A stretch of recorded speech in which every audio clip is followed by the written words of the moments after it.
खुदावन के खादिम सामने आएंगे। पेश करो खुदावन की तारीफ, हालेलुया, पेश करो खुदावन की तारीफ।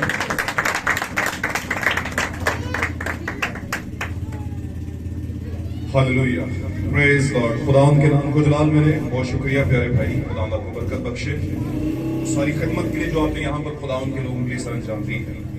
और आए हुए तमाम अजीजों के लिए हम खुदावन का शुक्र अदा करते हैं और खुदावन यीशु मसीह के नाम में खुदावन के नाम को इज्जत देते हुए खुदावन का शुक्र अदा करते हैं कि तमाम लोग बाहिफाजत यहाँ तक पहुंचे। हालांकि मौसम बड़ा ख़राब था, लेकिन फिर भी दूर दराज से भी और करीब व नज़दीक से दूर करीब से लोग यहाँ तक आए हैं खुदावन के कलाम की भूख रखते हुए।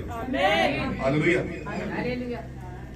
और जब भूख होती है तो हम फासला भी तय करते हैं, फिर हम बहुत सी चीजों को अबूर कर जाते हैं, फिर बहुत से बैरियर जो होते हैं रास्ते में, रेजिस्टेंस होती है, उनको भी तोड़ते हुए अबूर करते हुए, उनकी परवाह ना किए बगैर, उनकी परवाह किए बगैर हम खुदा के घर तक पहुंच जाते हैं और उसके मन को, उसकी खुराक को, जो वक्त का कलाम है, लेते हैं। हालेलुया। तो ये खुदावन का एक बहुत बड़ा फजल है कि उसने हमें यहाँ पर क्या किया है, जमा किया है। आज की सुबह के अंदर मेरी तरफ से आप सबको खुदावंद यीशु मसीह के फतेहमंद नाम में सलाम कबूल हो और मेरे अजीजों खुदावंद आपको बरकत बख्शे। आए हम देर के बगैर खुदावंद के कलाम की तरफ बढ़ते हैं जो नहायत ही जिंदगी बख्श है, जिसके अंदर नजात है, फलाह है, रिहाई है, तसल्ली है, इत्मीनान है। उसको पढ़ते हैं और बरकत पाते हैं। सिताइश हो, हालेलुया। निकालिए मेरे साथ खुदावंद के कलाम अक़दस में से हम 3 नविश्ते पढ़ेंगे, जिनमें से 2 नविश्ते मैं पढ़ूंगा और 1 जमात में से कोई पढ़ेगा। Praise Lord, hallelujah. यशायाह नबी का सहीफा पुराने अहदनामे में से चलेंगे और एक भाई यशायाह नबी का सहीफा उसका 43वां बाब हम निकालेंगे, आयत नंबर 1 से लेके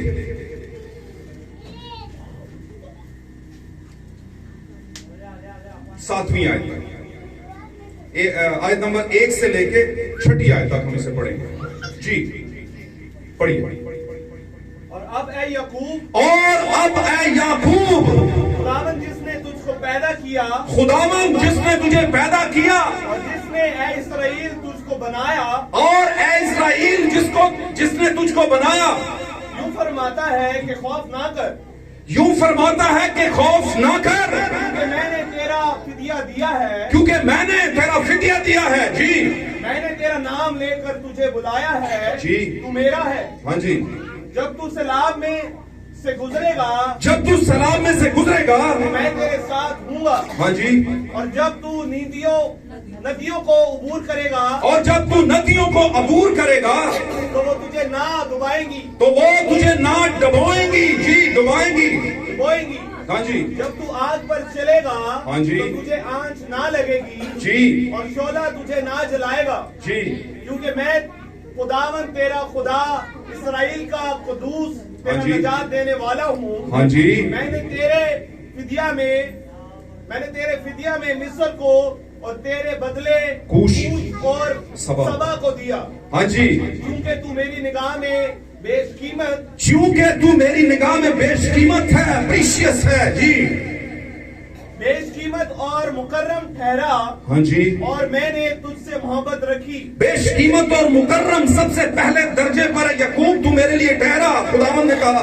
जी, और मैंने तुझसे मोहब्बत रखी। जी, इसलिए मैं तेरे बदले लोग और तेरी जान के इफ्स में उम्मतें दे दूंगा। मैं तेरे बदले लोग दे दूंगा और उम्मतें तुझ पर कुर्बान कर दूंगा, ऐ याकूब जो इस्राएल है। जी, तू खौफ ना कर क्योंकि मैं तेरे साथ हूँ। तू खौफ ना कर क्योंकि मैं तेरे साथ हूँ। मैं तेरी नस्ल को मशरिक से ले आऊंगा, तेरी नस्ल को मशरिक से ले आऊंगा, और मगरिब से तुझे फराहम करूंगा, और मगरिब से भी तेरी नस्ल को फराहम करूंगा, दूंगा तुझे। जी, मैं शुमाल से कहूंगा कि दे डाल और जनूब से रखना छोड़, और जनूब और शमाल से मैं कहूंगा कुछ रखना छोड़, और जो कुछ इसका है दे दे इसे। मेरे बेटों को दूर से और मेरी बेटियों को जमीन की इंतहा से लाओ। मेरे बेटों को दूर से और मेरी बेटियों को जमीन की इंतहा से लाओ। एक और हवाला पढ़ते हैं। Hallelujah, praise God. किताब यिर्मयाह में चलेंगे हम। इसी के नेक्स्ट पे आती है किताब यिर्मयाह चैप्टर 31 31 नंबर बाब हम निकालेंगे। हालेलुया, सभी इसे ध्यान से सुनिएगा, सभी इसे ध्यान से सुनिएगा। Praise God, hallelujah. तारीफ हो।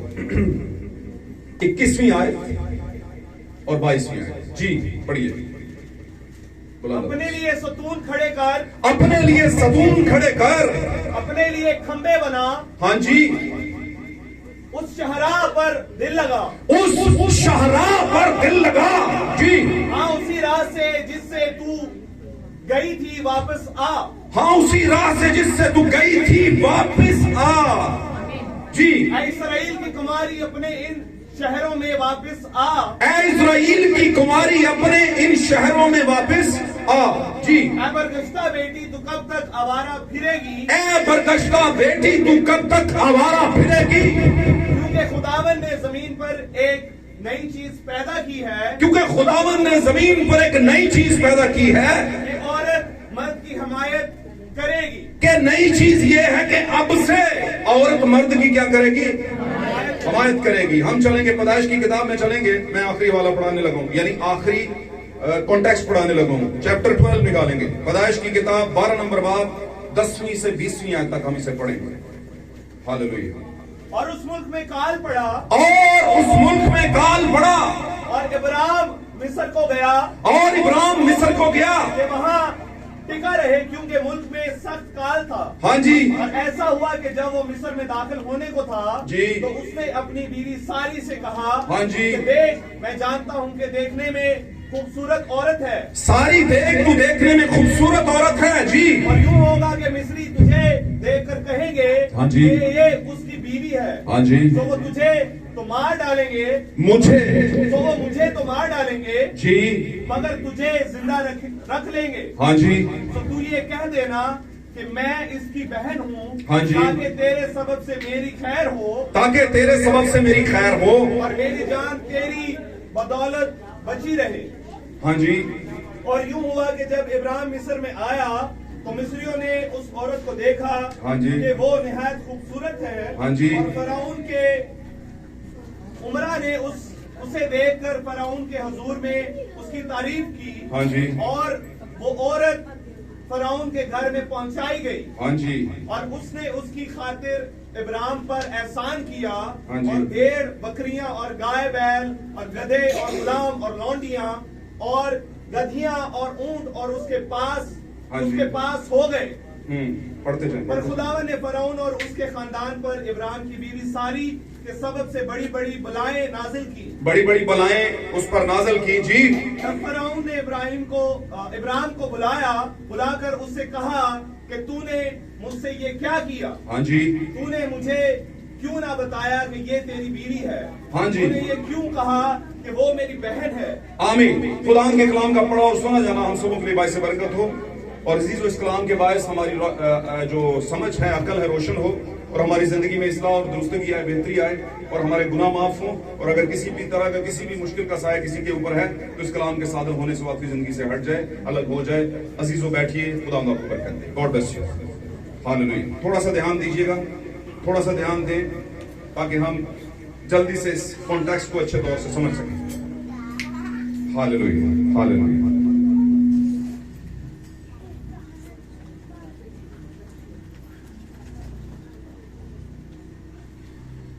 आज का हमारा मौजू बहुत अच्छा है, और अगर आप मौजू को समझ पाए तो फिर इन आयात में जो आपके लिए छुपा हुआ है उनको भी समझ पाएंगे। आमीन।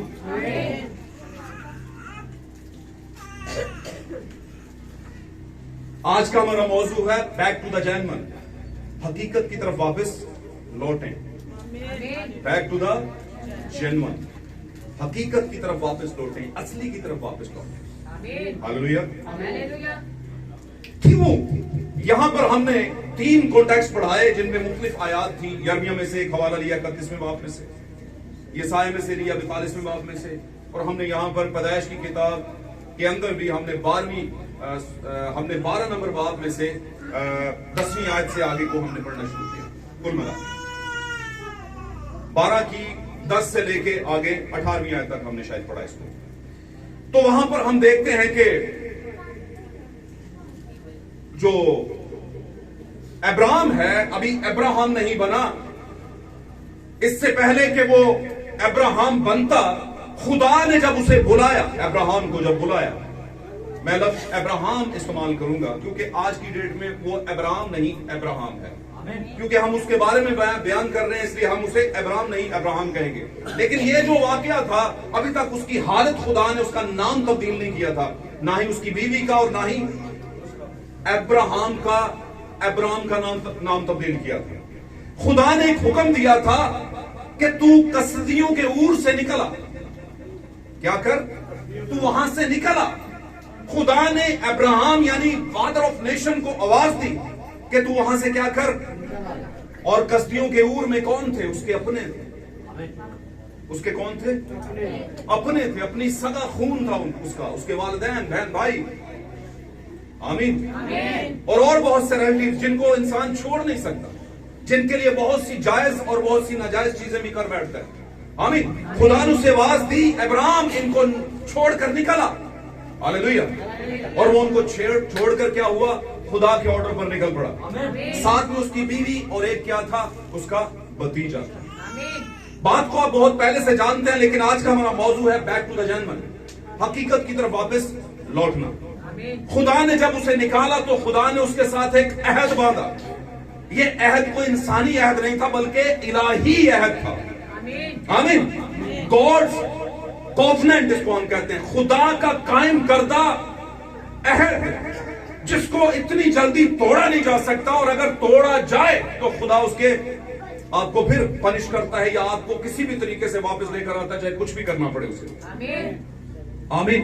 क्योंकि खुदा अपने अहद के साथ वफादार है, क्योंकि वो सच्चा है, वो कभी अपने अहद को जाने नहीं देता। हालेलुया। वो याद करता है, 400 साल बाद भी अहद को याद करता है। हालेलुया। उसने अब्राहम से कहा, अब्राहम तू निकल और मैं तुझे एक ऐसे मुल्क पे लेकर जा रहा हूं। Ibrahim, not Abraham. हालेलुया। पर मुझे एक बात बताइए, जब सेब का बीज आप जमीन में बोते हैं तो क्या वो सेब होता है? नहीं। वो क्या होता है? बीज से सेब लगने तक का कुछ क्या है? फासला, कुछ टाइम है, कुछ वक्त की जरूरत है, कुछ सख्तियां हैं। आमीन। उस बीज को मरना पड़ेगा, लेकिन फल उसी बीज के अंदर छुपा हुआ। वक्त के गुजरने के साथ साथ ऊंचाई पर एक चीज नजर आती है, जो उस बीज की पैदावार है, जो इब्राहिम कहलाता था और आने वाले वक्त में अब्राहम होने वाला था। और हम पूरी दुनिया की कायनात के जितने भी मानने वाले हैं, कुल मिला के ईमानदार लोग, बिलखसूस मैं उनकी बात कर रहा हूं, बिलीवर्स जितने हैं, वो इस बात में बड़ा फख्र महसूस करते हैं कि हम अब्राहम की नस्ल है, उसका वंश। आमीन। हालेलुया। और अगर मैं आगे बढ़ूं इस बात को लेकर के, तो हमारे जमाने के नबी भाई ब्रैनम अपने एक मैसेज में कहते हैं, वो कहते हैं कि we are the royal seed, Abrahamic royal seed. हम अब्राहम का शाही बीज हैं। कौन सा? जैसे नस्लें तो बहुत सी अब्राहम में से निकली। बहुत सी का मतलब यह है कि उसने 3 शादियां की। शादी की बात करूं तो कहने का मतलब है 2 को बाकायदा शादी के साथ और 1 को शादी वाले तरीके में इस्तेमाल करने के तरीके से, वो भी उसकी बीवी का हक अदा किया उसने। आमीन। सबसे पहले सारा, उसके बाद का आपको पता है, और फिर तीसरी कतोरा, कुछ लोग कतूरा भी कहते हैं। आमीन। और आज एक खास बात बताता चलूं कि अब्राहम, हम अपने मौजू पर रहेंगे, बहुत दिल करता है कि उनके बारे में बताऊं, लेकिन नहीं, ऐसे टाइम निकल जाएगा। तो क्या हुआ? खुदा ने अब्राहम को बुलाया और अब्राहम को अब्राहम करने के लिए एक ऑर्डर दिया। उसने कहा, मैंने तुझे निकाला है और लेकर जाने के लिए निकाला है। हालेलुया। रुकने के लिए नहीं निकाला कि आज तू निकल आया था गुनाह से, बुरे लोगों से, बुत परस्तों से। आप जानते हैं ना, अब्राहम के वालिदैन तारा और दीगर और भी, वहां पर की बूदोबाश क्या थी? बुत परस्ती, आइडलिज्म, आइडल वर्शिप। हालेलुया। बातों में साथ रहेंगे तो बरकत मिलेगी मेरे से। इन वाकयात को समझे, बाइबल के वाकयात, the great events of the Bible, the word of God, खुदा के कलाम के बड़े बड़े वाकयात हैं ये, और हमारे लिए ये मुकाशफात लेकर आए। अब्राहम को कॉल की और निकाला और लेकर गया, वादा किया कि मैं तुझे एक ऐसी सरजमीन में लेकर जा रहा हूं जो मैं तुझे और तेरे बाद तेरी नस्ल को दूंगा। आमीन। अब्राहम ने खुदा की आवाज पर कान लगाया मैं इसको यूं कहूंगा, खुदा ने एक डिनोमिनेशनल चर्च से एक बिलीवर बीच को निकाला। उसने आवाज दी कि कस्तियों की ओर से निकल। उसने कॉल को सुना, क्योंकि वो बरगजीदा बीज था, इसलिए सुना। क्योंकि सुनते तो बहुत हैं, हालेलुया, सुनते तो बहुत हैं लेकिन ईमान बहुत कम लेकर आते हैं। वाकला में लिखा है ईमान सुनने से पैदा होता है, हालेलुया, ईमान सुनने से पैदा होता है। सुनना मसीह के कलाम से उसने सुना और उसने उसी वक्त इंप्लीमेंट किया। उसने अपनों को छोड़ा, उस सारी डिनोमिनेशन सिस्टम को, आइडलिज्म को छोड़ा और निकल पड़ा एक आवाज के पीछे। लेकिन हुआ क्या, बीच में आकर प्रॉब्लम क्रिएट हो गया। खुदा ने उसे कहा कि मैं तुझे एक ऐसे मुल्क में लेकर जा रहा हूं जो दूध और शहद और की नदियां जहां पर बहती हैं, जो इंतहाई फर्टाइल सरजमीन है, जरखेज सरजमीन है। ऐसे मुल्क में लेकर जा रहा हूं तुझे, और वो मैं तुझे दूंगा और तेरी नस्ल को आने वाले वक्त में दूंगा। और खुदावन ने वादा किया कि आसमान के सितारों की मानंद तेरी नस्ल।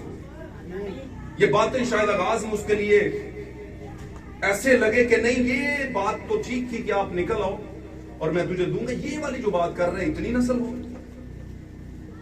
बात समझ रहे हो? जमीन के जर्रों, है ना, रेत के जर्रों और आसमान के सितारों की मानंद।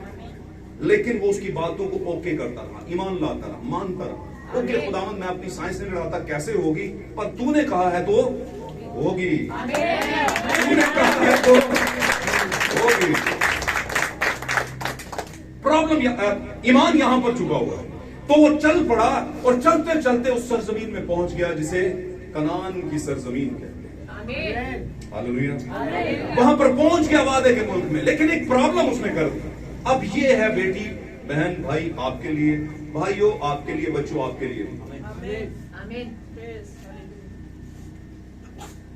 खुदावंद अपने कलाम में ना तो कुछ बढ़ावा चाहता है और ना ही कुछ घटावा चाहता है। वो कहता है जितना कहा है उससे ना ऊपर जाना ना। अब ये गया तो सही मंजिल पे पहुंच भी गया, लेकिन थोड़ी सी साइंस यहां पर अपनी भी इस्तेमाल कर।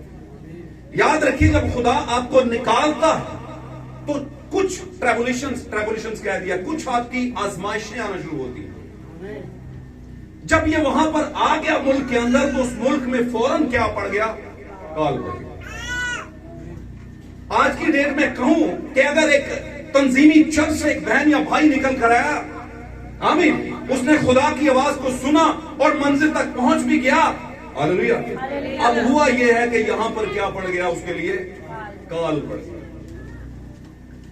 बाजों का कलीसिया का काल भी बड़ा होता है। कहते इत्थे की जाना, दो ते बंदे करने ने, कदी कदी वर्शिपर्स का काल पै जाता, इत्थे की जाना, इत्थे ना बजाने वाला, ना कोई गाने वाला, ना कोई गाने वाला सुरीला, ना कोई बजाने वाला सुरीला। तो क्या करेंगे, बुनियादी चीजें तो इनके पास है ही नहीं। तो मैं कहूंगा भाई, आपने शुरू ही गलत बात से किया। बुनियादी चीज वर्शिप नहीं है, बुनियादी चीज द वर्ड ऑफ गॉड है। कहीं कुछ भी ना हो तो ये हो, हालेलुया। बड़ी सी बिल्डिंग हो, बड़ा सा मेंशन हो, मेंशन कहते हैं महल हो बड़ा सा, उसके बाहर लिखा हो रोटी का घर, और अंदर जाएं तो भूख हड़ताल नाच रही हो, है ना, भूख का राज हो, भूकंप काल पड़ा हो, हालेलुया। अब बोलेंगे यार ऊंची दुकान और फीके,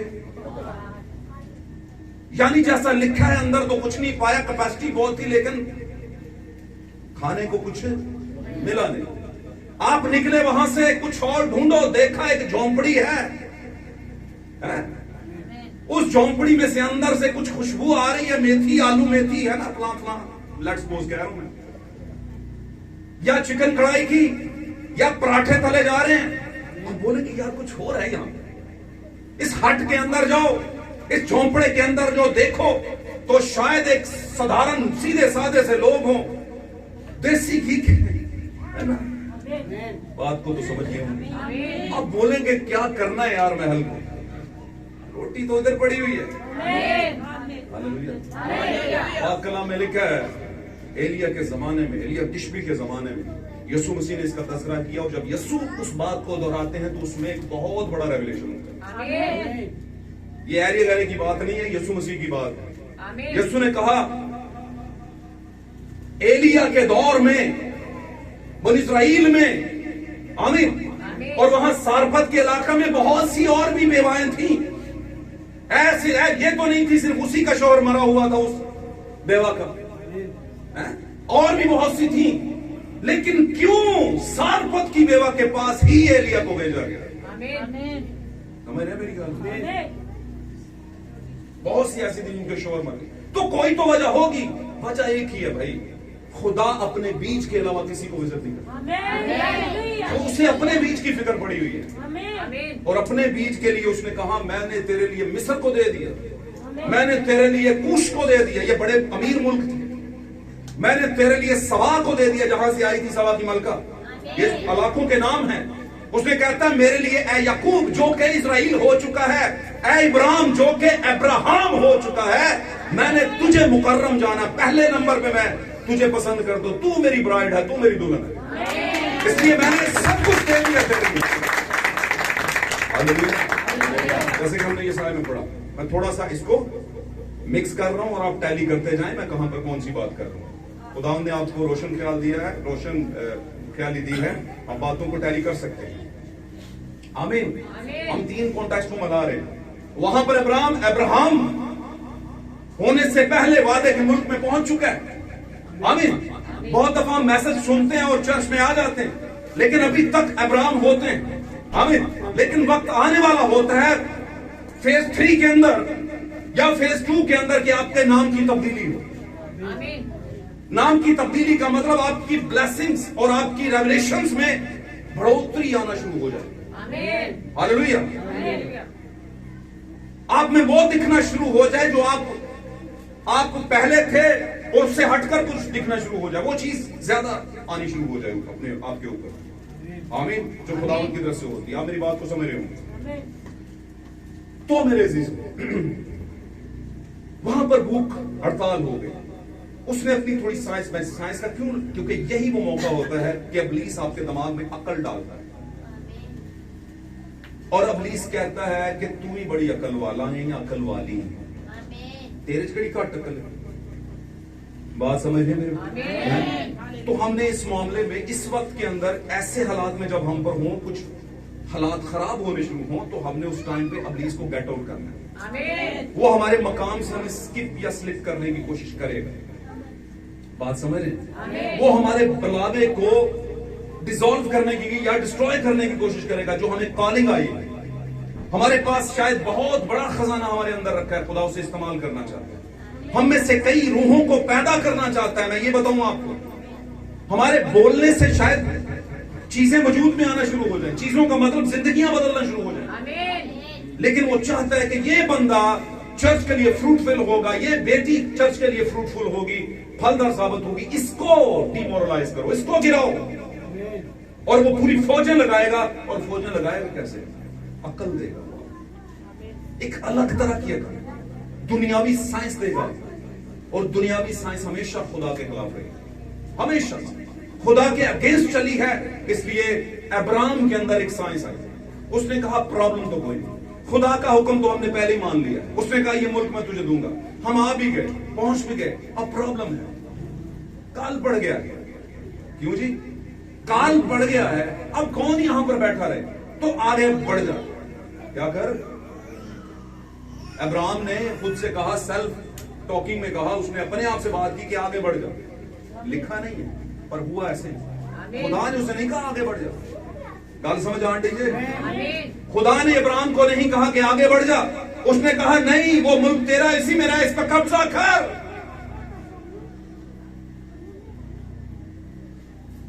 ए बिलीवर बहन भाई, तू जो पहले कुछ कश्तियों के ऊर में था, आ गया है। बेशक काल पड़ गया है लोगों का। मेरी बात समझ रहे हो? बेशक तू जो चाहता है वो नहीं हो रहा, लेकिन होगा, वही होगा जो तेरे लिए बेहतर है, क्योंकि तू उसकी नजर में सबसे मुकर्रम है, सबसे मुकद्दम है, सबसे आला है। भाई ब्रानो अपने एक मैसेज में कहते हैं, 1 in a billion, लाखों में तू एक है दुल्हन। तूने अपने आप को कहीं अंडर एस्टिमेट कर लिया, नहीं निकाल पे मेरा तो कुछ नहीं होगा। कुछ होगा क्यों नहीं, बहुत कुछ हो चुका है। खुदावंद ने ओथ लिया तेरे बारे में, खुदावंद ने डिसाइड किया तेरे बारे में, खुदावंद ने हलफ लिया तेरे बारे में। तूने थोड़ी सी अकल है बहन, बच्चे है भाई, तूने इस्तेमाल की और तू थोड़ा सा आगे बढ़ गया, और जब तू आगे बढ़ा तो तुझे अपनी ही बीवी को क्या कहना पड़ा? तुझे ऐसी हालात में, ऐसे माहौल एटमॉस्फेयर में एंट्री कर दी तूने कि अब तो प्रॉब्लम होगा तेरे लिए। और वो कौन सा था? फिरौनी टेरिटोरी में चला गया, फिरौनी हदूद के अंदर चला गया।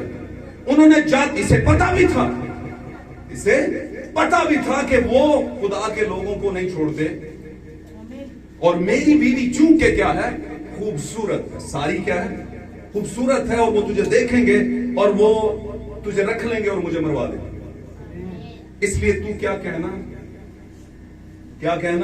कि ये मेरी भाई, इतना कुछ करने की जरूरत ही नहीं पड़नी थी अगर तू लिमिट क्रॉस ना करता तो, ना करती तो। दोनों के लिए, हम सबों के लिए, सब सीख रहे हैं। बैक टू द जेन्युइन, हकीकत की तरफ वापस लौटो। हकीकत क्या थी? कश्तियों के ऊर से निकल इब्राहिम, और मैं तुझे औलाद वाला करूंगा, वो तुझे और तेरी नस्ल को तेरे बाद दूंगा वो मुल्क, तू वहीं पे बसा रहना, उस पर कब्जा करना। बजाय कब्जा करते रहने के वो आगे बढ़ गया, उसने अपने लिए कुछ और ढूंढना चाहा, और जब उसने कुछ और मेरे से ढूंढना चाहा तो हालात वैसे रहे नहीं जैसे रहने चाहिए। उसे बहुत से अपने स्पेशल वंस को डिमोरलाइज करवाना पड़ा। पाक कलाम इस बारे में बयान करता, आपने अभी सुना है, पढ़ा है, कि उसकी बीवी फिरौन के महल में पहुंचा देगी। कितने दुख की बात है। फादर ऑफ नेशन की बीवी किधर पड़ी हुई, किधर जाना पड़ा? वो नहीं चाहती थी जाना, लेकिन किसकी वजह से? मर्द घर की मजबूती की अलामत होते हैं। समझो मेरी बात? लोग सारा जो है ना तूफान औरतों में डाल देते हैं। कभी कभी औरतें अब्राहम के वक्त के अंदर, जब सारा कह रही थी कि तू दासी यानी लौंडी और उसके बेटे को निकाल दे, तो अब्राहम बीच में खड़ा हो गया। उसने कहा नहीं निकालूंगा, और इन दोनों के बीच में फिर खुदा खड़ा होगा। उसने कहा सारा ठीक है, तो निकाल इसे। तो ऐसा नहीं है कि हर जगह पर, और ऐसा भी नहीं है कि खुदा अपनी बेटियों से प्यार नहीं करता। खुदा सारी को ब्लेसिंग देना चाहता था, उसके भी नाम की तब्दीली होनी थी। लेकिन हुआ क्या? अब्राहम के डिसीजंस की वजह से उसकी बीवी को साथ चलना पड़ा, और अपने ही शोहर की बहन बनना पड़ा, कहलवाना पड़ा, और एक ड्रामा खींचना पड़ा वहां पर, जो कि हकीकत में था नहीं। आमीन।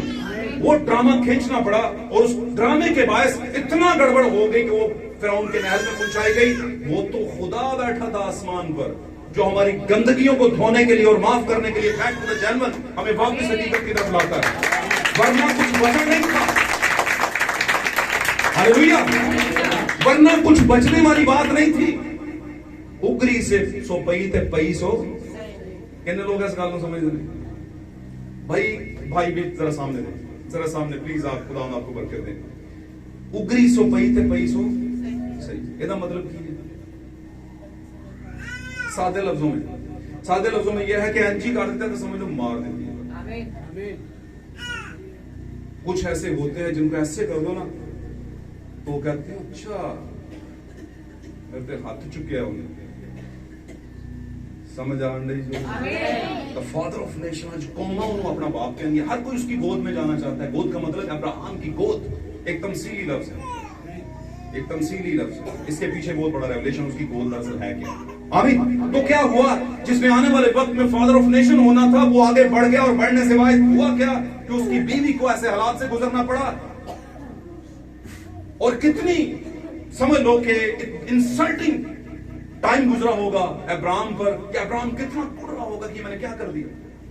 लेकिन खुदा ऊपर बैठा था, खौफ न कर अब्राहम, मैंने वादा किया तेरी नस्ल आसमान के सितारों जमीन के जरों की मानद होगी, मैं तुझे वापस लेकर आऊंगा, बैक टू द जेन्युइन, हकीकत की तरफ लेकर आऊंगा। जो मैंने कहा था तू उससे आगे बढ़ गया, लेकिन मैं तुझे नहीं छोड़ूंगा।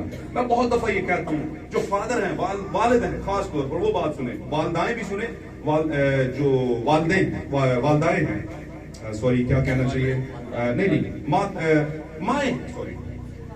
माएं हैं, सॉरी माफी के साथ, उनके लिए ये बात इतनी अहम नहीं जो वालिद के लिए। आमीन। वालिदों के लिए कितनी है। तो मैं अक्सर एक कहानी छोटी सी सुनाता हूं, मैं टाइम को जल्दी खत्म कर दूंगा, मैं मुद्दे की तरफ आऊंगा दोबारा, टॉपिक की तरफ, लेकिन छोटी सी बात है, ये लोगों को बड़ी इंस्पिरेशन देती है कि बाप और बेटी जा रहे थे और रास्ते में बाढ़ आ गई। बाढ़ कहते हैं सैलाब था और जो नदी थी वो क्रॉस करनी थी। आमीन, हालेलुया। तो बेटी ने बाप ने कहा बेटी मेरा हाथ पकड़ ले। वो चल पड़े और बीच में जाकर बेटी ने कहा पापा जी आप मेरा हाथ पकड़ ले। उसने कहा बेटी एक ही बात है, बेटी एक ही बात है, तूने हाथ पकड़ा हो या मैंने पकड़ा हो, एक ही बात है। अब बेटी ने इतना जबरदस्त जवाब दिया, मैं कहता हूं आज के बेटे बेटियां ऐसे होने चाहिए। उसका जवाब सुनेगा आपको मजा आएगा, बरकत आएगी, मिलेगी। उसने कहा पापा जी नहीं, एक बात नहीं है। क्योंकि अगर बाढ़ तेज हो गई, तेज तूफान हो गया, पानी तेज हो गया, दरमियान में पहुंचे तो मेरा हाथ आपके हाथ से, मेरा हाथ आपका हाथ मेरे हाथ से छूट सकता है और मैं बह सकती हूं। लेकिन अगर आपने मेरा हाथ पकड़ा तो तूफान जितना मर्जी तेज आ जाए, आप मेरा हाथ कभी नहीं छोड़ने वाले। ये मुझे पता, आप कुछ भी करेंगे मेरा हाथ नहीं छोड़ेगा, मेरे से हाथ छूट सकता है। मेरी बात समझ? तो खुदा ने अगर बुलाया था इब्राहिम को तो हाथ पकड़ लिया। हालेलुया। लेकिन कभी कभी खुदा हमें फ्री हैंड्स देता है, हमें फ्री डिसीजंस देता है। क्या फ्रीली करें भला, क्या करते हैं, चेक एंड बैलेंस करता है। तो मेरे अजीज गौर से सुननी है बात, गौर से सुननी।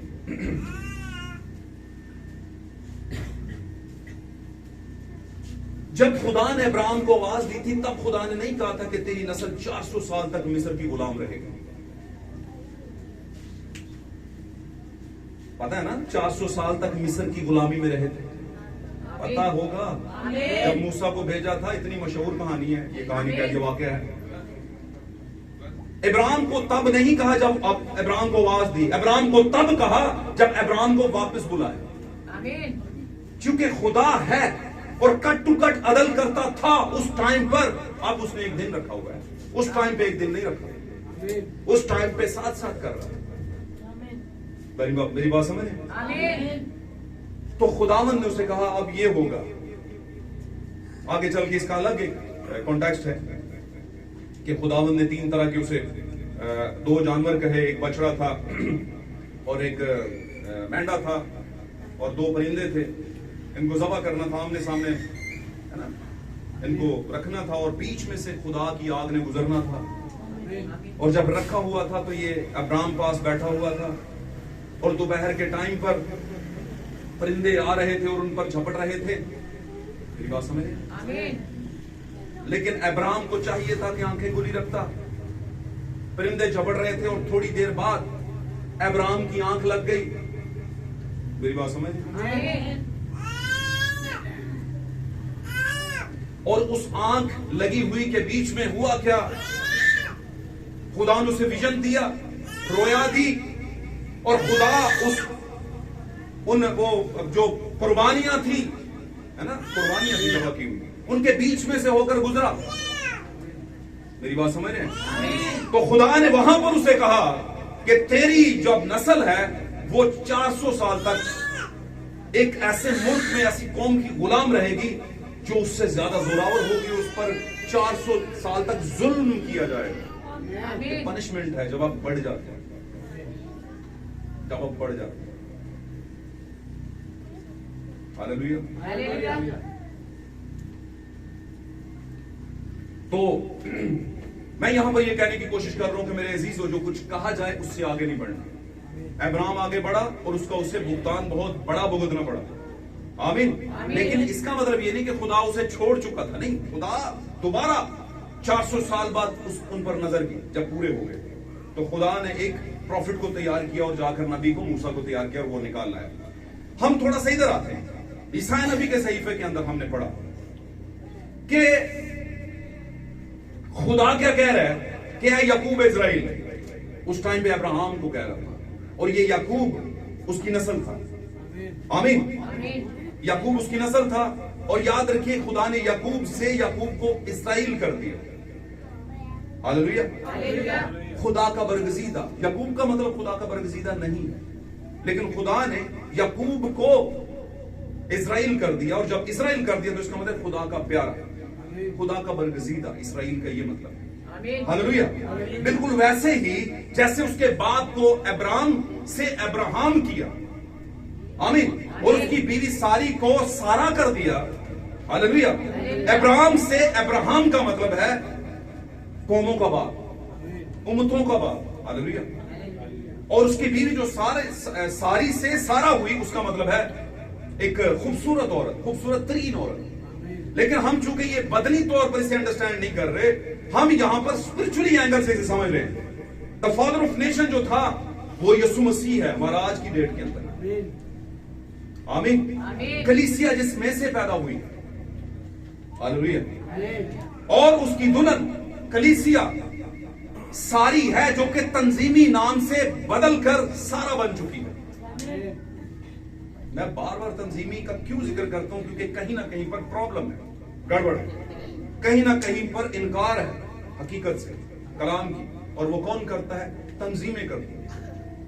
लेकिन इसका मतलब ये भी नहीं कि तंजीमों में सारा ही बीज इनकारी है, नहीं, उनमें कुछ ऐसा बीज पड़ा हुआ है जो खुदा का असली और बरगजीदा बीज है, जिनको खुदा वक्त मुकर्रर पर कॉल करता है, बुलाता है, अब्राहम की तरह और निकल आते हैं। हालेलुया।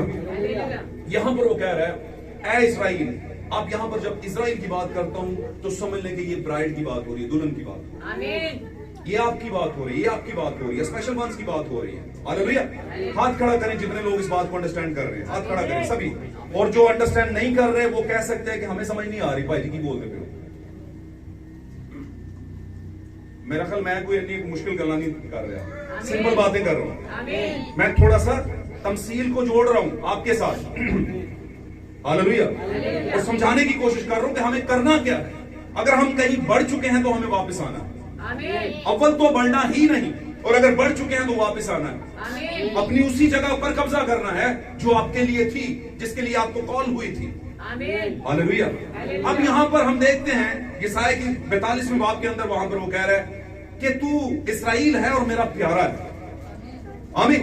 मैंने तुझे सबसे ज्यादा अजीज जाना और तुझसे मोहब्बत की है। मैंने तेरे लिए लोगों को, खास बात बताऊं मैं, वहां कहता है लोगों को दे दिया, उम्मतों को दे दिया तेरे लिए। अब यहां पर एक बात का रिलेशन आपको बताता हूं। बात लोग कहते हैं खुदा किसी की हलाकत नहीं चाहता, बल्कि ये चाहता है कि हर एक की तौबा तक। इसलिए वो कहते हैं सभी मसीही हैं, सभी क्रिश्चियन हैं, इतना बहुत है। हाँ, दुनिया में सभी क्रिश्चियन, सभी मसीही होते हैं, जो मसीही हैं, मैं उनकी बात कर रहा हूं। वो कहते हैं हम सब एक हैं, लेकिन हमारे चर्च अलग अलग है, हमारे फेथ अलग अलग है, हमारा ईमान अलग अलग है। तो फिर किस चीज के एक ही मसीही है? फिर कहते हैं नहीं, मरकज यस्सु है। मरकज तो यस्सु है, लेकिन यस्सु के दिए हुए रास्ते से जाओ ना। मजूसी जब आए थे तो उनको जब रेवलेशन मिल गया हेरोदीस का कि यार मिले तो उसे मुझे खबर देना, तो आगे चल के फरिश्ते ने कहा मत देना खबर उन्हें।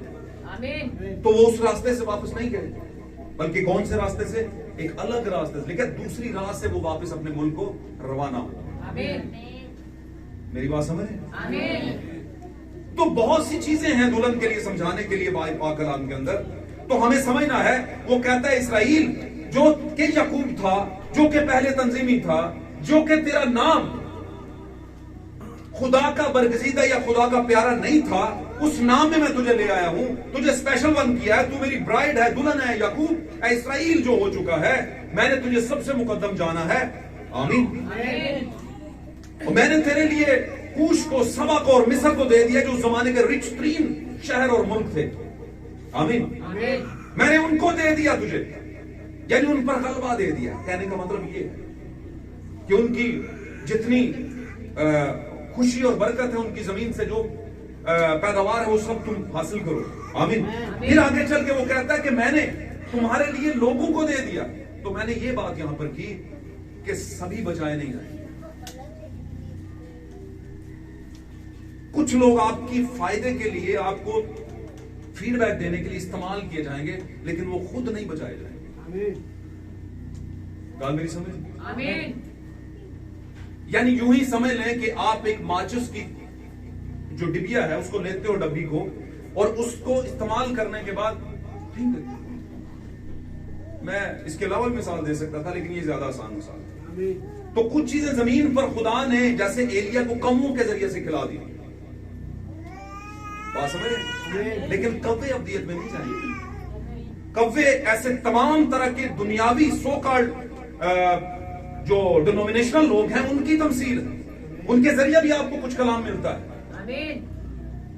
मिलता है कलाम, आमीन। लेकिन मिनिस्ट्री उनके पास है नहीं, उनको फॉर द टाइमिंग यूज किया गया, इस्तेमाल किया गया, आमीन, हालेलुया। क्योंकि मिनिस्ट्री फिर किसके पास है? मिनिस्ट्री तो अब्राहम और सारा के पास है, क्योंकि खुदा तो उनके पास रुका हुआ था। लूत और उसके शहर के अंदर 2 लोगों को यानी 2 फरिश्तों को भेज दिया था, खुदा खुद नहीं गया वहां, ताकि वो कल को ये ना कहे कि साढ़े को कोई आया ही नहीं। तो खुदा बेइल्जाम रहना चाहता है, वो नहीं चाहता मुझ पर इल्जाम आए।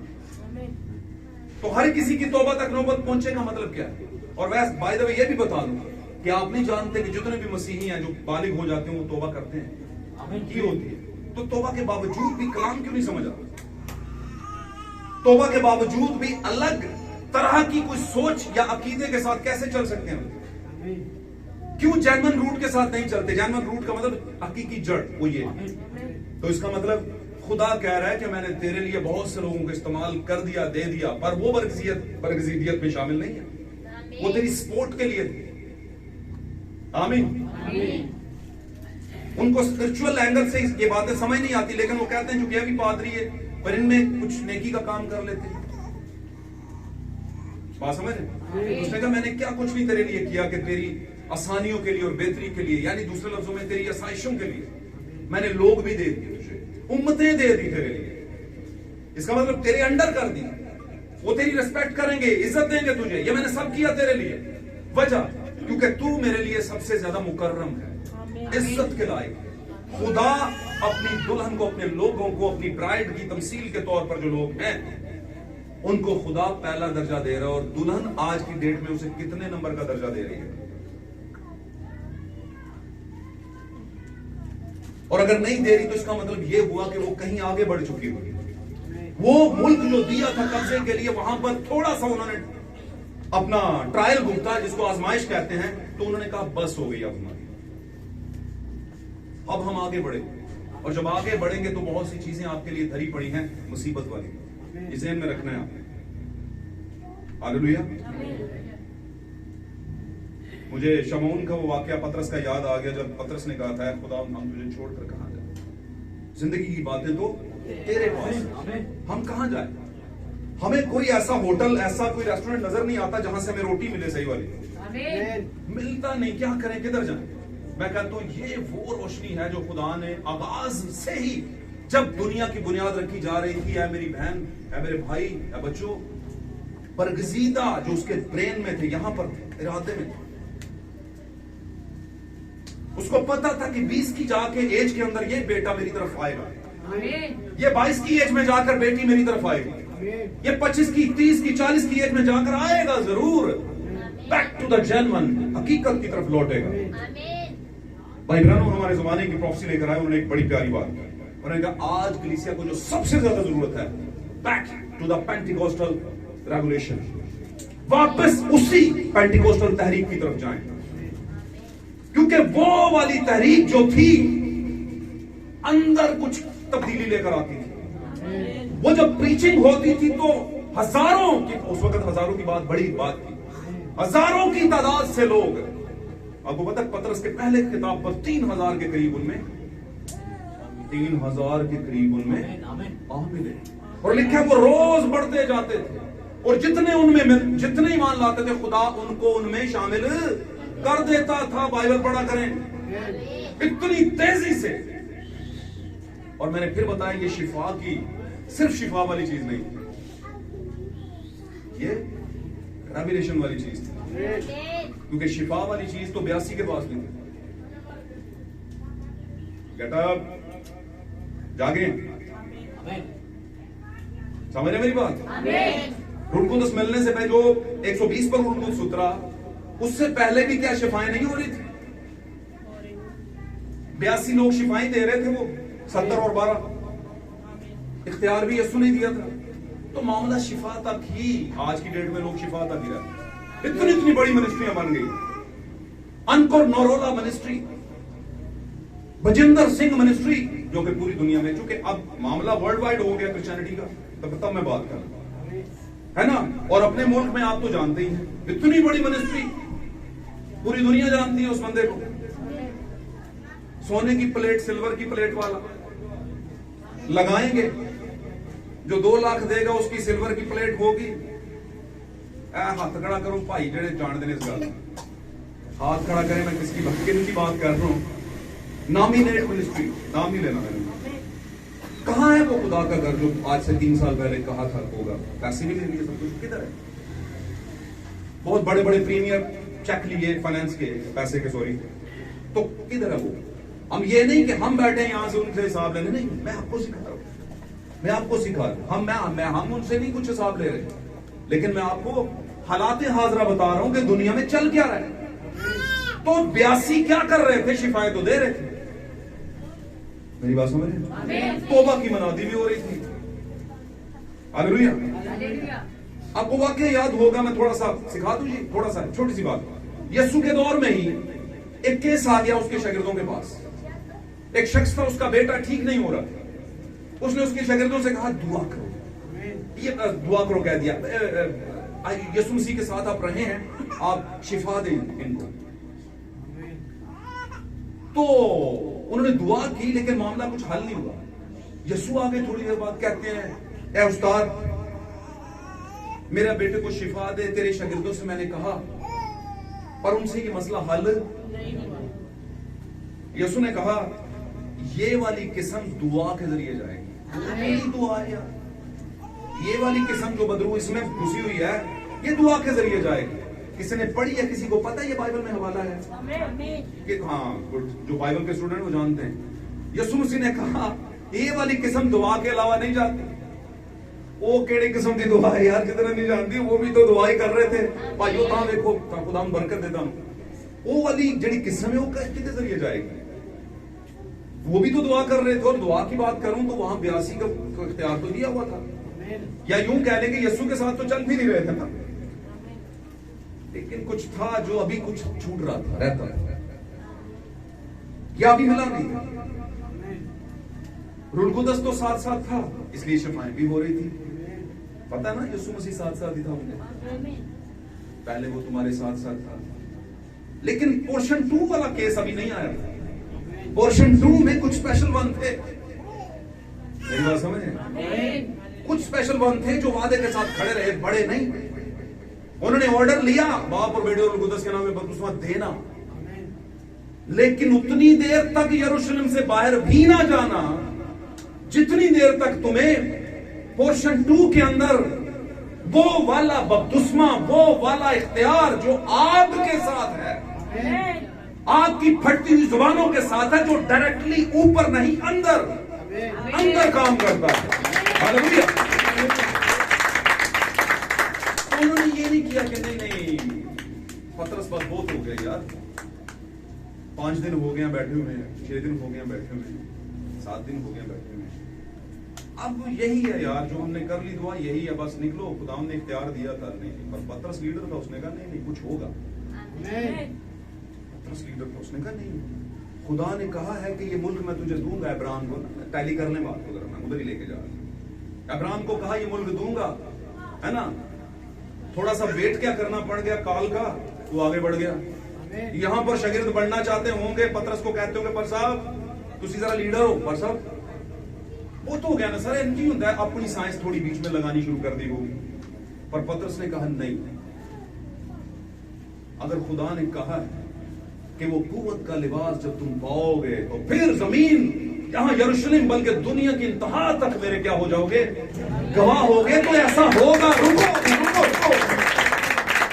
तो पतरस ने ऐसा कहा रुको, बढ़ना नहीं, आगे बढ़ गए तो काम खराब। और अगर वो आगे बढ़ जाते, आज सिरे की बात बताने लगो, सभी ध्यान से सुनना है। जिसके कान हो वो सुने, सारे अंदर जिसके कान हो वो सुने के रूह कलीसियाओं से, बंदा नहीं, पादरी नहीं, जरा इतने को होता है ना, या किसी और भी वो नहीं, रूह कलीसियाओं से ये फरमाते हैं कि अगर वो बढ़ जाते हैं, आज भी कुछ बड़े हुए, आज भी कुछ, गल बड़ी भारी है, आज भी कुछ बड़े हुए हैं जिन्होंने वेट नहीं किया था शायद कि जो आपका बपतिस्मा है वो क्या होगा। उन्होंने बाप और बेटे उनको 10 वाली डिटेल ही देनी शुरू कर दी, लेकिन जो बड़े नहीं आते वो रुके, उन्होंने वादे के साथ खड़े रहे। आमीन। और 50वें दिन का वेट किया तो उनको 10 साल की सूरत में निकला। शिफाएं तो ठीक पहले ही उनके साथ, लेकिन उसने उनके डायरेक्टली दिलों पे काम किया, उनके दिलों पे काम किया। जब दिलों पे काम किया तो पहला ही वाज पतरस का ट्रांसफॉर्मेशन लेकर आ गया।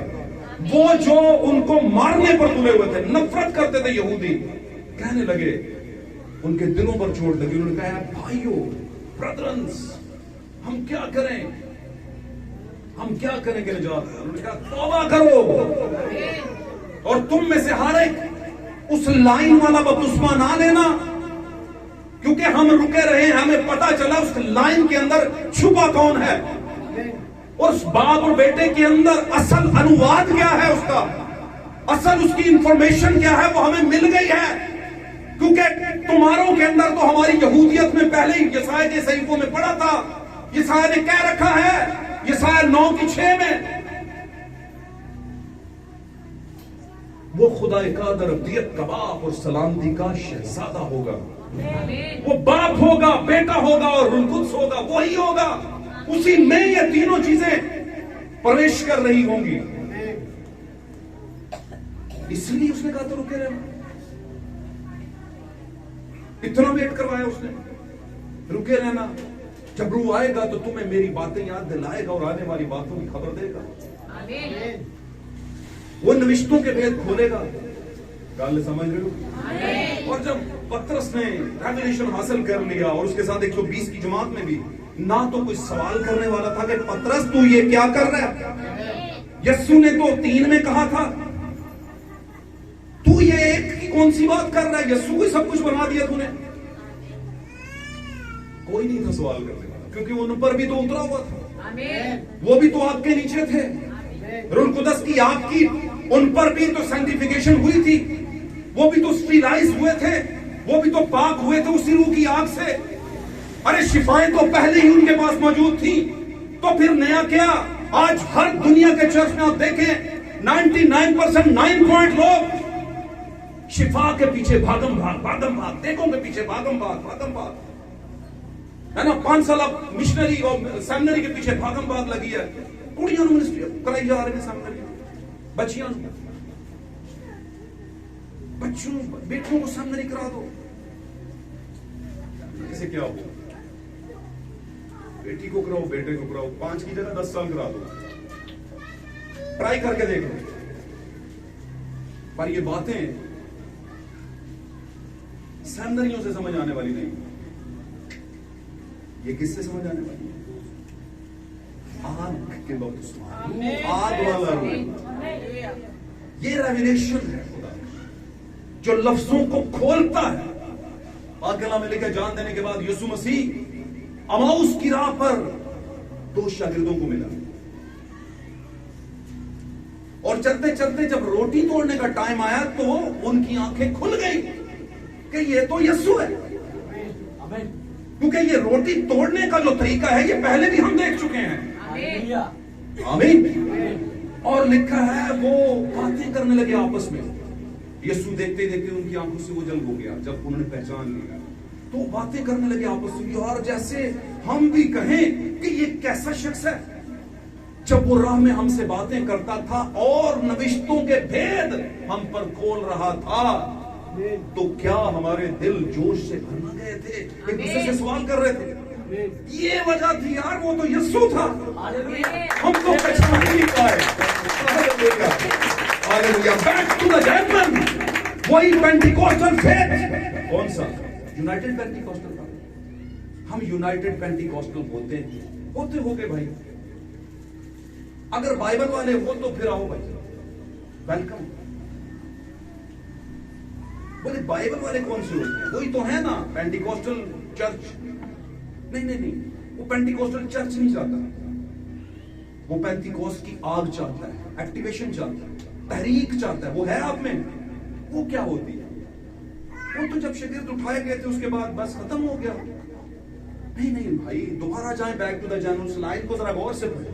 वहां पर लिखा ये वादा तुमसे, तुम्हारी औलाद से और उन दूर के लोगों से भी है जो बैक टू द जन्म होंगे, जिनको खुदावन हमारा खुदा बैक टू द जन्म करेगा, वापस बुलाएगा। ये है पूरी लाइन। कच्चा पुन नहीं खाओ, करेगा खराब।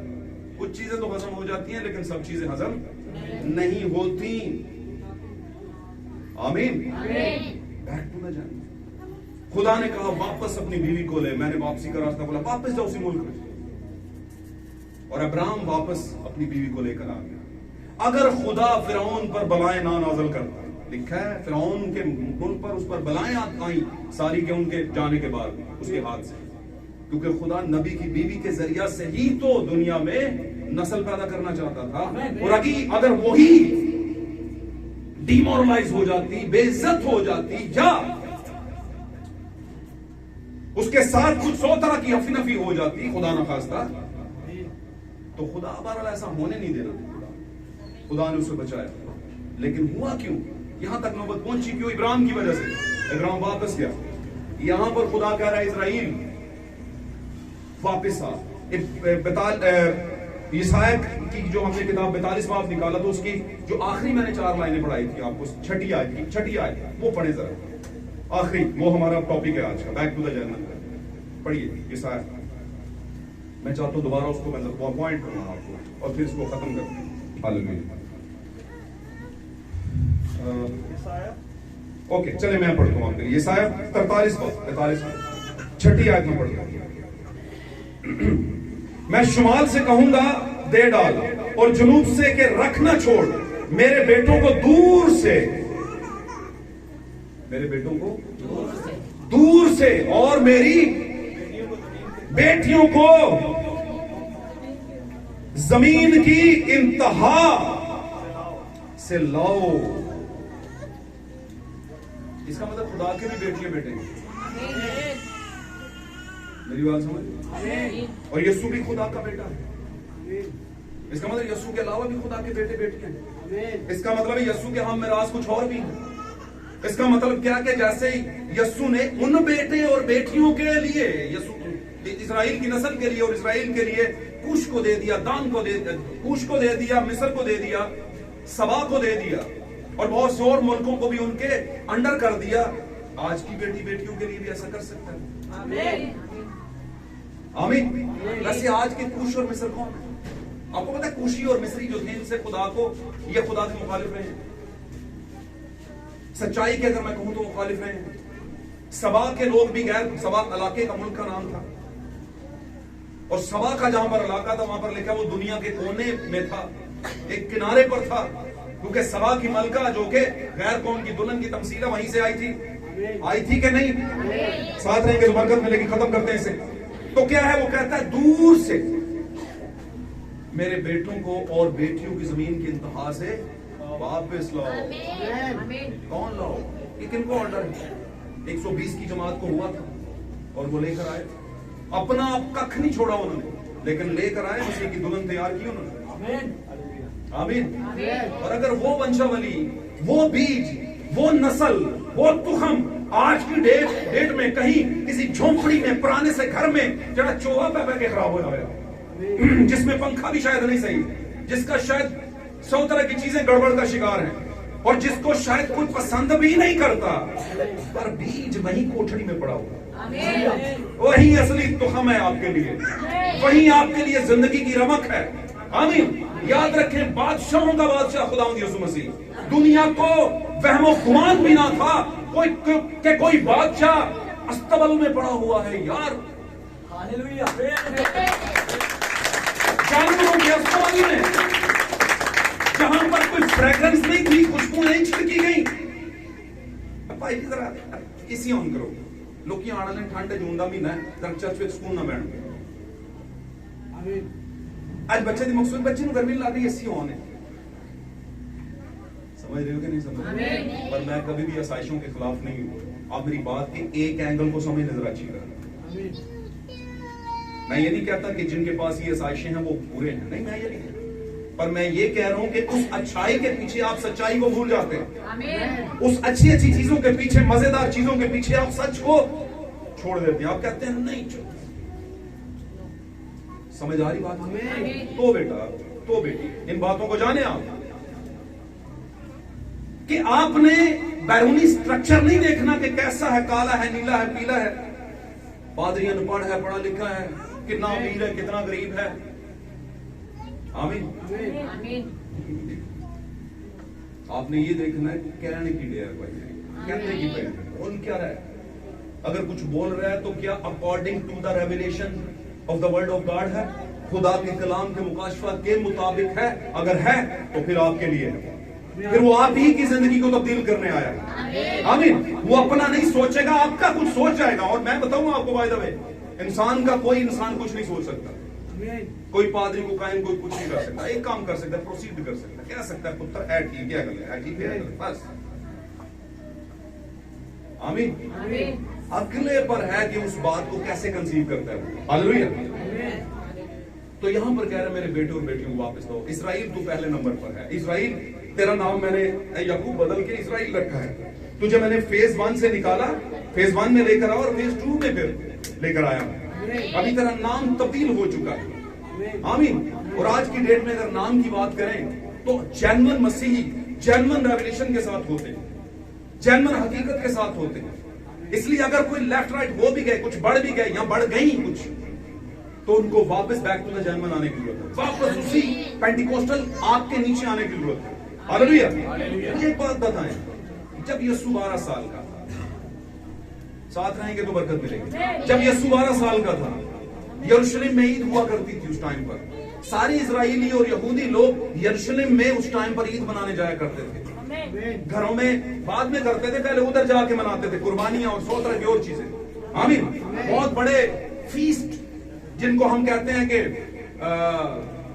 ईदें मुकर्रर की जाती थी। ईद का मतलब फीस्ट है, खुशी, खुशहाली के साथ खुशी मनाना।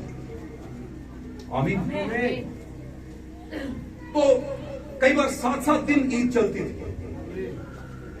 तो ये काफिलों की सूरत में जाते थे। काफिले मतलब ग्रुप्स, ऊंटों पर, बैलों पर, गधों पर, है ना, घोड़ों पर, खच्चरों पर। तो यीशु 12 साल की एज में वहां पर ईद जब मनाने गए तो वहीं पे रह गया।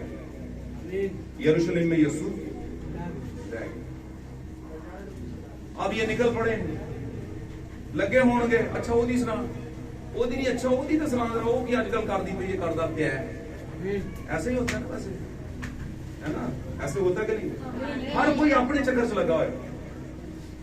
किसी दी हवा नूं भी नहीं पता कि काफिले च यीशु है कोई नहीं। काफिले में यीशु। और अगर कहीं पर आप बढ़ जाए और आपको 3 मंजिल के बाद, 3 दिन की मंजिल लिखा है, 3 मंजिल अकला में लिखा, 3 मंजिल आप आगे बढ़ चुके हुए हैं और आपको लगे कि यार वो काफिले च यीशु नहीं होते बगैर तो गुजारा ही नहीं, तो बैक टू द जेन्युइन, वापस हकीकत की ओर जाए, वापस एक ही अल्लाह आपके पास और कोई हल नहीं। मैं बताऊं आपको, लेट्स सपोज थोड़ी वक्त के लिए मानकर चलते हैं कि आपके लीडर के साथ ये हाल हो जाए, जो कि होने वाला नहीं है। ये पक्का मुझे पता है। आपका लीडर, मैं अपनी बात कर रहा हूं, लीडर वैसे हम सबका खुदावंद है और खुदा का रूह है, लेकिन चूंकि जमीन पर उसने कुछ लोगों को कायम किया। अगर आपके लीडर के साथ ऐसा हो जाए और वो बढ़ जाए, जो कि मैंने कहा कि अभी अगर 16 साल में नहीं हुआ तो आगे भी कोई आसार नजर नहीं आ रहे, क्योंकि इससे बेहतर हमको और कोई है ही नहीं। अगर होता तो मैं पहले बढ़ जाता। नहीं है, यहाँ मेरे स्ट्रॉन्ग बिलीफ के मुताबिक, मेरे एक मजबूत ईमान के मुताबिक, वैसे मेरी अपनी साइंस के मुताबिक नहीं। अगर मैं अपनी साइंस की बात करूं तो साइंस मुझे तंजीमी बना के रखती है, लेकिन मैं साइंस के साथ चलता नहीं, क्योंकि जितने खुदा के बेटे बेटियां साइंस से जरा अलग ही थे। साइंस खुदा से इनकार करती है। यार पता है ना आपको, दुनिया की साइंस खुदा का इनकार करती है, कहती कोई खुदा नहीं। लेकिन पाक कलाम में रिश्तों में लिखा है, अहमक कहता है कि खुदा नहीं है। अहमक, बेवकूफ है वो शख्स जो कहता है खुदा नहीं है। मेरी बात समझ? तो अगर खुदा ना खास्ता लेट्स सपोज मैं पढ़ जाता और मुझे आगे चल के पता चलता है यार मैं जहां पर पहुंच गया हूं, साइंस तो बहुत ज्यादा है, तनख्वाह सैलरी भी बहुत अच्छी है, मिशन भी बहुत अच्छी है, सब कुछ सही है, सब कुछ सही है, लेकिन यार यस्सु के तेरी लापता पे यस्सु कोई नहीं है। तो अगर बरगजीदा बीज हूं मैं, अगर हूं तो मैं पक्की बात है वापस लौट दूंगा, 3 क्या 10 बंदे वापस आऊंगा और जाकर मैं कहूंगा यस्सु यार यस्सु तो कुछ भी नहीं। आमीन। वहां पे कुछ थे बरगजीदा, सारे तो नहीं थे, सारे नहीं थे। मुझे पता है अगर मरियम गई होगी, यूसुफ क्या होगा, यस्सु गए होंगे ईद बनाने, तो मरियम का वालिदैन भी तो था ना दुनिया में, था के नहीं? यूसुफ का भी होगा, पाकला में लिखा यूसुफ के तो पहले भी बेटे थे कि नहीं? और यूसुफ की बहन भाई बरादरी सजे खबे के भी मरियम के भी होंगे तो सही, वो भी तो यहूदी थे, ईद तो एक ही जगह करनी थी, और वापस कितने गए?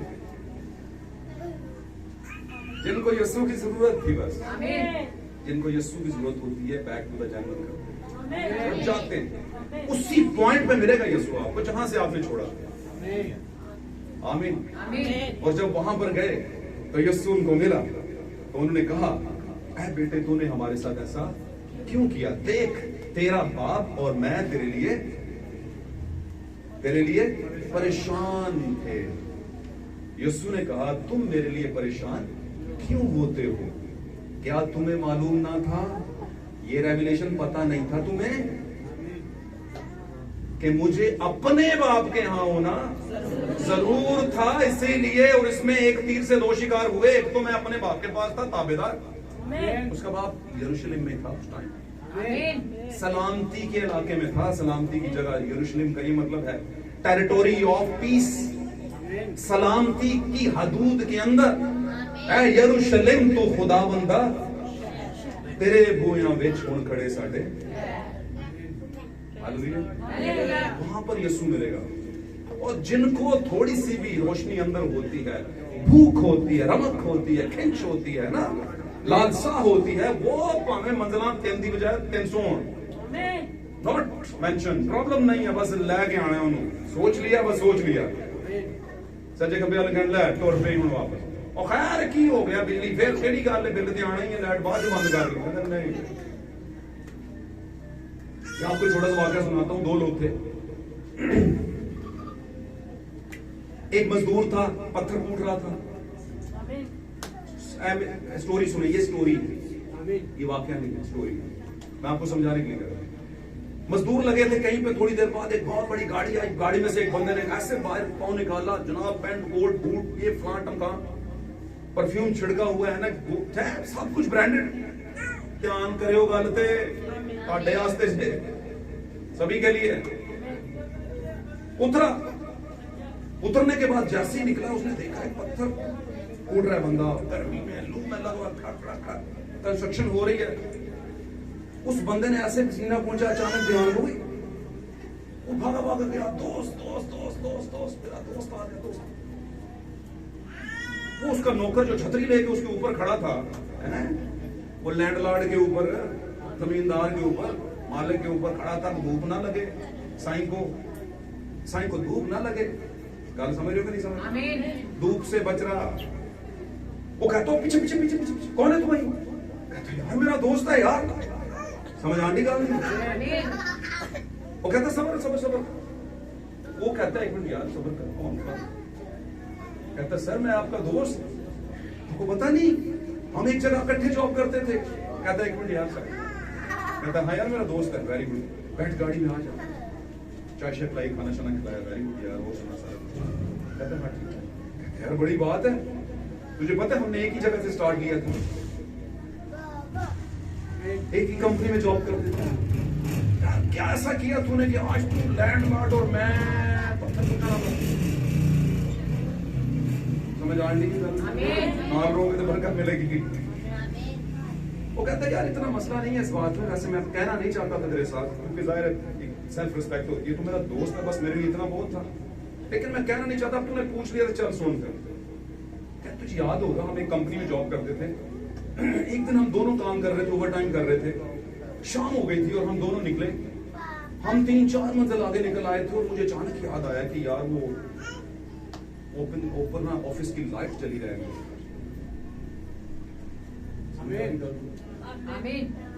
तो मैंने कहा यार बहुत गलत है, पूरी रात चलती रहेगी। तो तूने क्या कहा था? वो केड़ी गल है यार, कल आके बंद करा, कौन जाए 4 मंजिल पीछे। समझ आने चाहिए, बंदी तो होएगी। समझ लो इसमें आपके लिए कुछ छुपा हुआ है। कहता है मैंने तुझे कहा था ओके नो प्रॉब्लम, तू एक काम कर, तू निकल। तो मैं वापस गया था 6 मंजिल, दरवाजा खोला, लाइट बंद की, वापस आया। बोलता पता है क्यों मैंने किया था ये? कहता सैलरी तो तू भी वही ले रहा था, मैं भी वही ले रहा था, मालिक दोनों का सेम था, पर मैंने कभी भी अपने दफ्तर को मालिक का दफ्तर नहीं समझा। मैं ऑनरशिप माइंड रखता था, मैं कहता था ये मैं मालिक हूं इस दफ्तर का, मैं मालिक हूं उसका, ये मेरा है। तूने समझा नहीं मेरा नहीं है, मैं सैलरी लेता हूं यहां से। कहता इसलिए तू आज भी मजदूर है, सैलरी। मैंने जिस चीज में भी काम किया उसको अपना समझ के किया, अपना बनाया। ये नहीं कहा मेरा है। इसलिए देख ले फर्क साफ जाहिर है। जब तक आप चीजों को अपना बना के नहीं काम करते, किसी का समझ के करते हो, मजदूर ही रह जाते हो। तकलीफें फिर हैं मुकद्दर आपका, और ये काम इतना आसान नहीं। कहता मैं मानता हूँ वो 3-4 मंजिल वापस जाना आसान नहीं था, लेकिन मैं गया था कि नहीं? वो तो जाके बेड पे लेट गया होगा, इजी हो गया, बस ठीक है यार, ऐसे ही होता है। ऐसे नहीं होता, कुछ चीजों में ऑनरशिप लेनी पड़ती है, ऑनरशिप लेनी पड़ती है, उनको अपना जानना पड़ता। आज मैसेज दुनिया की हर चीज से ज्यादा महत्वपूर्ण है, सबसे ज्यादा अजीम है, सबसे ज्यादा पहले दर्जे पर है, प्रिविलेज है मैसेज। और जिसने इस मैसेज को रद्द किया, मैं रात को पढ़ रहा था, भाई ब्रैनम ने कहा जो सरपंच को नहीं समझता, जो सरपंच को नहीं समझता, जो ट्रिनिटी के मुकाशवा को नहीं समझता, आमीन, जो वुमन मिनिस्ट्री के भेद को नहीं समझता, जो कुंवारे पादरी के भेद को नहीं समझता, अगर वो आपने कहा और वो नहीं समझ रहा, किसी साइंस से समझना चाहता है, छोड़े उसे, ही इज अ ब्लाइंड। क्योंकि उसके पास रेवलेशन नहीं है, वो नहीं समझेगा, वो नहीं समझेगा, ही इज अ ब्लाइंड। और इसलिए उसने कहा वो अंधे राह दिखाने वाले, उनको छोड़ दो, वो नहीं तुम्हें उन चीजों तक लेकर जाएंगे। आमीन। और कुछ चीजें वक्त से पहले जब आप जानने की कोशिश करते हैं और खुदावंद को मौका नहीं देते, तो फिर लाइनों में ही वक्त उसमें देते हैं, 3 को बोलो और लाइनों में वक्त उसमें दे दो। लेकिन जब आप टाइम लेते हैं, ऑनरशिप लेते हैं कि नहीं वो कुछ करेगा, तो फिर कहीं ना कहीं आपके लिए भी कुछ करेगा, फिर आपकी भी आंखें खोलेगा। आमीन, हालेलुया। आप अपने जमाने के बर्तुलमाई, जिससे खुदावंद ने पूछा बता मैं तेरे लिए क्या करूं, उसने कहा बस इतना ही कि मैं देख सकती।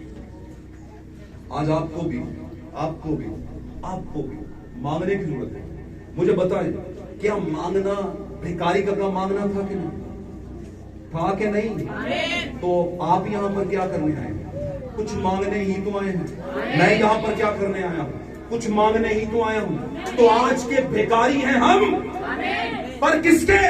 दुनिया के नहीं, दुनिया को तो देने वाले हैं हम। दुनिया के बारे में तो कहा तुम दुनिया को दोगे, एक ऐसी दौलत दोगे जो कहीं मिलती नहीं है, ऐसी प्रॉपर्टी दोगे जो पैसे से खरीदी नहीं जाती, ऐसी बातें जो आपकी लाइफ को ट्रांसफॉर्म कर देंगी। आप देने वाले होगे, लेकिन एक जगह से लेने वाले भी होगे। एक जगह पे दुआ मांगोगे, भीख है, ये भीख ही है मांगना। मांग, मैं क्या करूं तेरे लिए। आज के बर्तुलमाई, आज की डेट के बर्तुलमाई वो हैं जो दिल से मांगते हैं, मेरी आंखें खोल। और जब आंखें खुली तो सबसे पहली चीज उसने क्या देखा? उसने यस्सु को अपने सामने देखा। मामे फूफी चाचे ताए देखा।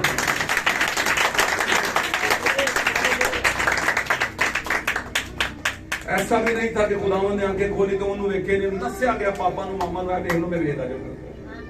पहले मैं मां को देख लूं, पहले पापा को देख लूं। देखेगा भाई जो इन सारे मामाओं का और पापाओं का पापा है, पापाओं का पापा है, उसे तो देख भाई पहले जिसने खोली है। तो आज हमें एक चीज की जरूरत है मेरे भाई, मेरी बहन, प्यारे बच्चों। बातें ऐसी नहीं थी कि भले पापा के निकलेंगे, सीधी सीधी बातें थी और समझने वाली। ऑनरशिप लें, ये ऑनरशिप, आप मलकियत है ये, आप इस पर कब्जा करें। अब्राहम ने गलती की, कब्जा नहीं किया, निकल पड़ा आगे, लेकिन बरगजीदा बीज था वापस लेकर आया, लेकिन लेकर तो आ गया बीज की जो जंक्शन उसने तोड़ा, वहां पर उसने कहीं खुदा के खिलाफ काम कर दिया और उसका उसे 400 साल तक उसकी नस्ल को भुगतान भुगतना पड़ा। समझ रहे हैं? तो अगर खुदा उस टाइम पर इतना इत्तेदाल पसंद था, इतना आदिल था, तो क्या आज बेअदल है? अदल तो वो करेगा। आमीन। मैं कहूंगा कि अदल तो होने पर है, अब बिल्कुल होने पर है दुनिया का अदल, इंसाफ और रहम जमीन से उठा लिया जाएगा। क्योंकि रहम क्या है? रहम दुल्हन है, दुल्हन की वजह से जमीन पर जायका है, नमक है। तुम जमीन का नमक हो, तुम जमीन की रोशनी हो, जमीन की रोशनी इसकी वजह से है। जब ये ही उठ जाएगी तो थोड़ी बहुत भी ना, उस वक्त थोड़ी सी रोशनी होगी, वो थोड़ी सी रोशनी ये है जमीन पर, और जब ये उठा ली जाएगी तो रोशनी कितों लगोगी? कौन ढूंढेगा रोशनी? आमीन। बैक टू द जर्नी, हकीकत की तरफ वापस करो। आमीन। खुदा ने एक वक्त में नविश्तों के अंदर फरमाया, उसने कहा तेरे आवारागर्द चाहे आसमान के सितारों की मानद कहीं गुम हो गए हो, अलग हो, मैं उनको भी इकट्ठा करके ढूंढ के लाऊंगा इजराइल जमीन पर, उसी जगह पर लाऊंगा जो वादा की हुई जमीन। तेरे आवारागर्द, क्या आज कलीसिया में से, हम में से बहुत से ऐसे नहीं जो भी ट्रैक हुए? ईमान के हवाले से बात कर, बदन के हवाले से नहीं कर।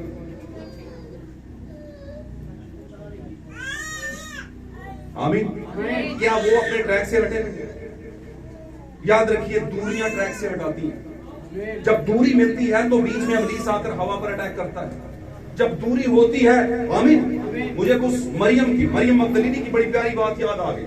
जब उनका भाई लाजर मर गया, यस्सु की आवाज सुनी उसने 4 दिन के बाद, जब यस्सु गए वहां पर 3-4 दिन के बाद, उसे पता चलो भागी भागी गई। उसने क्या कहा? क्या अल्फाज थे उनके? बोलिए, आप बोलिए, बोलिए, बोलिए।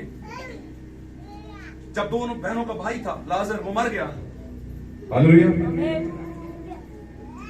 तो वो सोग में थी और एक बहन को पता चला, वो भागी भागी गई, उसको पता चला कि यस्सु उस्ताद आ गया, वो भागी भागी गई। और उस्ताद से क्या कहा उन्होंने? हालेलुया, अगर तू यहां पर होता तो मेरा भाई ना मरता। बीच में थोड़ा गैप है, लेकिन यीशु मसीह ने उससे क्या कहा? उसने कहा फिकर not, mention not, tension not, परेशान नहीं होना, जी उठेगा वो, नो प्रॉब्लम, मैं आ गया हूं, जी उठेगा। साइंस आ गई उसके दिमाग में, क्योंकि साइंस हमेशा से ईमानदारों पे हैवी होती है। उसने कहा हाँ मैं जानती हूं क़यामत के दिन जी उठेगा। इसका मतलब क्या? हाँ मैं जानती हूं बपतिस्मा बाप बेटा रूह कुदस में ही देना चाहिए। हाँ मैं जानती हूं खुदा दिलों पे नजर करता है, कपड़े ते मेकअप च की रखे है, वो कड़ा बात तुसी कहंदे हो, ना करो दे, ना करो दे, ना करो, हुण ते खुदा दिलां ते वेंदा। अच्छा, दिल में क्या छुपा है यही तो ऊपर नजर आ रहा है। और बाय द वे ये ऊपर से फल नजर आ रहा है अंदर का, इसलिए जरा सीधे पदरे हो जाओ जनाब। अगर तू यहां होता तो मेरा भाई ना मरता। उसने कहा वो जी उठेगा, फिक्र ना कर, वो जी उठेगा। उसने कहा हाँ साइंस है एक मेरे पास, और वो ये है कि मैं जानती हूं इन्नी को तो मैं भी सामने कीती हुई है। क्यों भैन? अच्छा ਤੁਹਾਡੇ चो बोर केड़ा हो रहा है? पहला तो मैंने दसो, कोई बोर हो रहा है? टाइम मैंने पता ज्यादा हो गया, लेकिन आखिरी बात इसके बाद आप।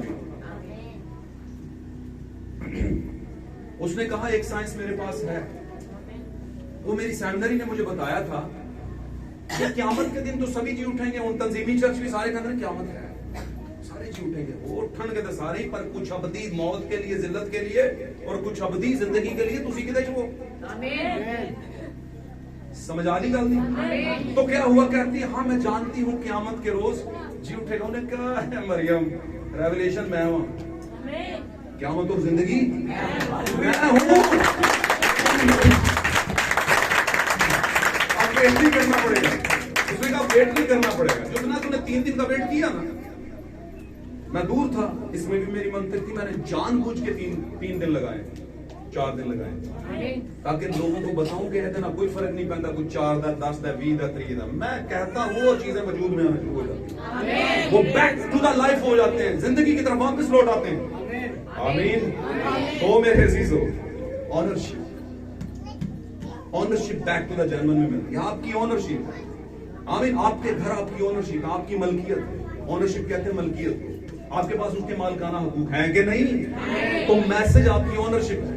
इसे कभी भी नौकरी समझ के, फर्ज समझ के, वाजिबी समझ के, है ना, रूटीन समझ के इंज ना कर लियोगे, वरना नौकरी हो नौकरी पत्थर ही कुटने रह जाओगे। सब कुछ होएगा कोल पर, जिंदगी की रमक बीच में, नॉलेज खाली कुछ नहीं करता, जितनी देर तक इंप्लीमेंट या रूल को दसना हो। मेरी बात समझे हैं? तो ये बातें आज की डेट में आपके लिए मेरे अजीजों, आज खुदा की आवाज यही है, बैक टू द जेन्युइन। और बैक टू द जेन्युइन क्या है? बैक टू द पेंटिकोस्टल तहरीक, वो तहरीक जो बाइबली तहरीक है, क्योंकि वहीं से बीज निकला और जमीन में रिवाइवल लेकर आया। आमीन। हमें वापस अपने मालिकाना हकूक पर कब्जा करने की जरूरत है, हमें वापस उस मलकियत पर जो खुदा ने हमें आवाज देकर दी थी, यानी कि मैसेज, उस पर दोबारा कब्जा करने की जरूरत है। हमें अपनी खिदमत का वो तोड़ा पहचानने की जरूरत है जो खुदा ने हम में रखा है, लेकिन उस तरीके से, जिस तरीके से खुदावंद वो इस्तेमाल करना चाहता है, अपने तरीके से नहीं, अपनी साइंस से नहीं। आमीन। खुदावंद आप सबको और मुझे इस कलाम के बायस, आपके घरानों को और मेरे घरानों को इस कलाम के बायस पर कर दे।